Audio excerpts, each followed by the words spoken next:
Warren, Michigan. Former President Donald Trump marked the 100th day of his second term with a spirited rally in Warren, Michigan, a key battleground in America's industrial heartland. The event, held in a packed arena filled with cheering supporters, was framed by the administration as a victory lap, a celebration of what Trump called a historic return to common sense, strength, and American values. Supporters waved flags, wore red caps, and chanted familiar slogans as Trump took the stage, delivering a fiery speech that combined boasts of early accomplishments with sharp attacks on political opponents, the media, and elite institutions. "We're bringing back jobs, restoring patriotism, and taking our country back from the radical left," Trump declared to a roaring crowd. However, outside the rally's atmosphere of celebration, the nation remains deeply divided over his leadership. Polls from multiple sources indicate that while Trump maintains a strong grip on his political base,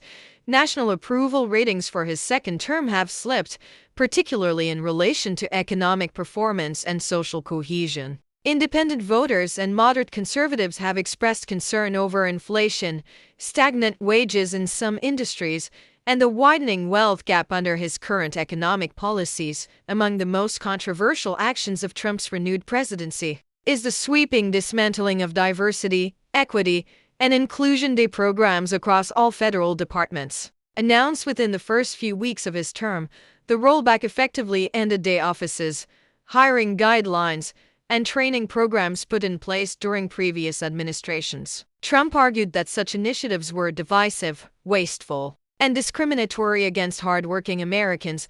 Critics, however, have condemned the move as a regressive attack on civil rights and equality in the workplace. Civil society organizations, advocacy groups, and some members of Congress warn that erasing day efforts could lead to renewed systemic bias and the silencing of historically marginalized voices. Lawsuits have already been filed challenging the constitutionality of these measures, setting the stage for prolonged legal battles. Energy policy is another area where Trump is leaving a stark mark. Promising an energy revolution, his administration has prioritized domestic oil and gas production over renewable energy development. Executive orders have been signed to fast-track drilling permits, reduce environmental assessments, and revive previously shuttered coal plants. While energy executives have praised these decisions as pro-business, environmental organizations have reacted with alarm. Climate activists argue that Trump's agenda undermines global climate agreements, increases carbon emissions, and puts vulnerable communities at greater environmental risk. Some state governments, particularly in California and the Northeast, have pledged to resist these federal directives and continue their own clean energy initiatives.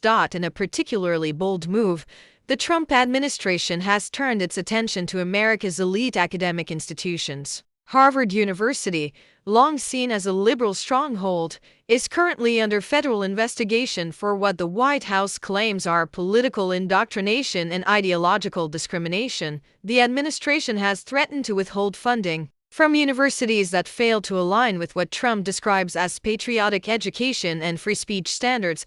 Education watchdogs say the move reflects an authoritarian tilt and a troubling interference in academic freedom. Faculty members, student unions, and legal experts have begun organizing resistance, warning that the precedent could chill intellectual diversity and damage America's global academic reputation. As Trump celebrates 100 days in office for a second time, the stark contrast between his supporters' enthusiasm and the broader public's apprehension has become a defining feature of his presidency. For loyalists, Trump represents a return to strength, order, and national pride. For critics, his administration's policies are viewed as deeply divisive and detrimental to democratic institutions. With midterm elections looming and legal challenges to several executive actions already underway, the road ahead promises continued tension and political volatility. Whether Trump's combative governance style will translate into long-term policy success or deepen national polarization remains